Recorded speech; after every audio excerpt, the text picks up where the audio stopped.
Hello student, this is your third chapter in history, the first farmers and herders, which is प्रथम किसान और मवेशी रखने वाले लोग.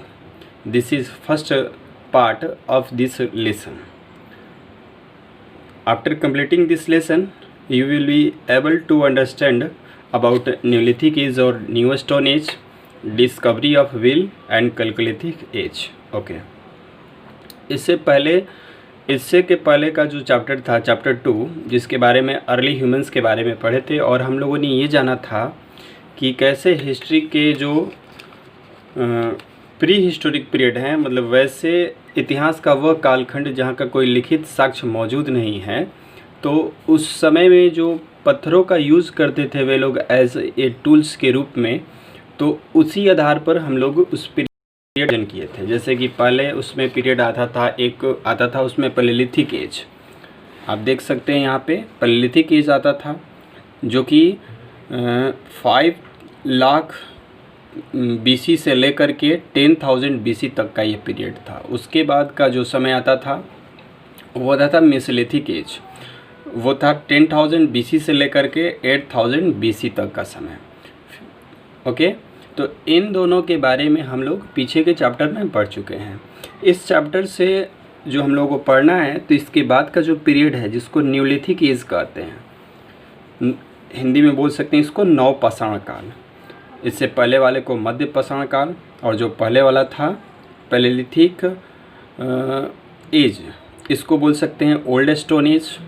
और सेकेंड वाले मेसोलिथिक एज, इसको बोल सकते हैं मिडिल स्टोन एज. और न्यूलिथिक एज इसको बोलते हैं हम लोग new stone as, which means in Hindi नवपाषाण काल. ये BC से 8,000 BC से लेकर के 4,000 BC तक का पीरियड था. इसके बाद का जो पीरियड था वो कैलकुलिथिक एज, जो 4,000 के 2,000 BC तक का था. और इसी में हम लोग का जो इंडस वैली सिविलाइजेशन आता है, आप देखेंगे 2500 ऐसा पीरियड से लेकर के 1750 ऐसे पीरियड के बीच में इंडस वैली सिविलाइजेशन हम लोग के देश में थी. तो इन दोनों टॉपिक के बारे में हम लोग इस चैप्टर से पढ़ेंगे. इस चैप्टर का जो नटसेल में आपको पढ़ने को मिलेगा न्यूलिथिक एज और न्यू स्टोन एज. देख रहे हैं, ये जो स्टोन एज का सबसे लास्ट वाला, जिसको हम लोग न्यू स्टोन एज बोलते हैं, वो वाला टॉपिक जो पिछले चैप्टर में नहीं पढ़े थे, मतलब उसके बाद पिछले चैप्टर के बाद वाला जो टॉपिक है उसके बारे में हम लोग इसमें पढ़ेंगे. फिर इसी में हम लोग पढ़ेंगे डिस्कवरी ऑफ व्हील, मतलब पहिए का जो खोज हुआ था, कब हुआ था, तो आइडिया लग सकता है कि वो न्यूलिथिक एज में ही हुआ होगा. नवपाषाण काल में ही पहिए का खोज हुआ होगा.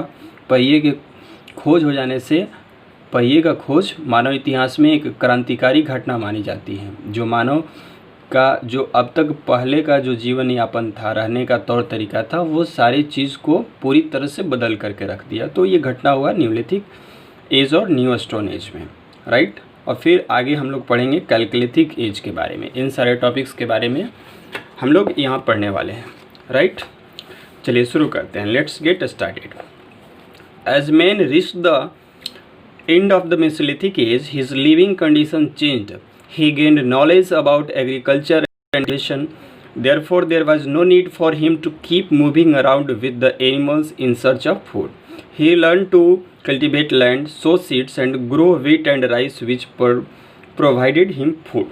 बताया जा रहा है कि जैसे ही मेसोलिथिक एज यानी कि जो मिडिल स्टोन एज का समय था, जैसे वो ख़त्म हुआ, उसके बाद वाला जो समय शुरू हुआ, तो उस समय में जो मानव जिस तरह से रहते थे, उनके रहने का जो तरीका था वो पूरी तरह से बदल गया.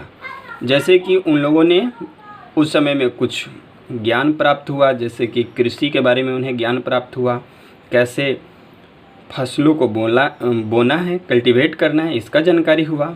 अतः पहले का जो उनका था कि वो लोग भोजन की तलाश में एक जगह से दूसरी जगह अपने जानवरों के साथ मूवमेंट किया करते थे, जो एक समस्या थी कि फूड कहाँ से लाएं. अब तो ये समस्या लगभग दूर हो गई थी. अतः उनको अब अपने मवेशियों के साथ एक जगह से दूसरी जगह घूमने की कोई ज़रूरत नहीं थी. There was no need, right. अब उसने सीख लिया था कि कैसे ज़मीन पर कल्टीवेट करना है, कैसे बीज को बोना है, सो करना है, एंड ग्रो व्हीट, और कैसे उस पर गेहूँ, चावल इत्यादि चीज़ करना है, बोना है, उगाना है। इसके बारे में उन्हें जानकारी प्राप्त हो चुकी थी, जिससे कि उन लोगों को भोजन मिलता था, राइट।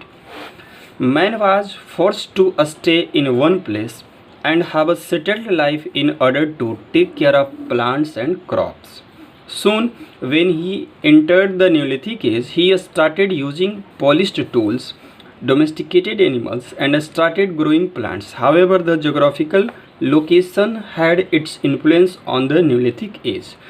अब देखिए, मैन जो था पहले के समय में क्या था कि प्लेस टू प्लेस मूवमेंट क्या करता था, तो उसके बदले में अब उसको ये रहने का ज़रूरत महसूस हुआ। जब वो फसल बोने लगा तब उसको ये महसूस हुआ कि अब इस किसी जगह पर रह करके, अपने फसल के समीप में रह करके ही अपने क्रॉप्स का ही देखभाल किया जाए। तो जो मूवमेंट का तरीका था वो अब ज़रूरत नहीं था। शीघ्र ही अब ये जो समय था जिस दौर में ये सारा कुछ घटनाएं घट रही हैं, ये दौर था न्यूलिथिक एज का समय था। He enter the neolithic age. वे लोग अब न्यूलिथिक एज में आ चुके थे। Neolithic age which means new stone age. He अब इस समय में क्या अंतर हुआ, तो न्यू स्टोन एज में जो जैसे वे लोग टूल्स अब से पहले यूज करते थे, अब उसमें थोड़ा और डेवलपमेंट हो गया। अब टूल्स और ज़्यादा तेज़ बनाए जाने लगे, अच्छे बनाए जाने लगे, पॉलिश्ड बनाए जाने लगे।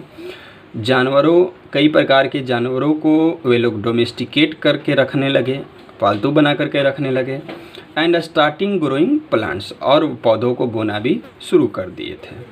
However, the geographical location had its influence on the Neolithic age. अब कह रहे हैं कि हालांकि किसी जगह का जो बनावट था, जो भौगोलिक स्थिति थी, इससे भी प्रभावित थी न्यूलिथिक एज में, राइट। मतलब कि जो जगह नदियों के नज़दीक में होती थी, उपजाऊ होती थी, वहीं पर मतलब कि लोग बसने का या कृषि करने का अपना काम करते थे, राइट।